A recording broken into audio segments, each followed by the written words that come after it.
सेवा जौहार नमस्कार। तो हम लोग पहुँचे हैं आज पत्थर डेरी वाले बाबा यानी हमारे सजोर पैन के पास। और यहाँ पर देखिए हम सभी सामान लेकर उनके आशीर्वाद लेने के लिए गए थे। और ये हम लोग यहाँ पर सोचा कि थोड़ा रील्स बना लेते हैं।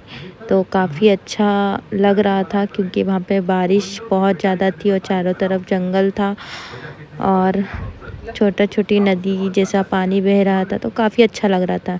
तो आप लोग भी आइए, काफ़ी बहुत शान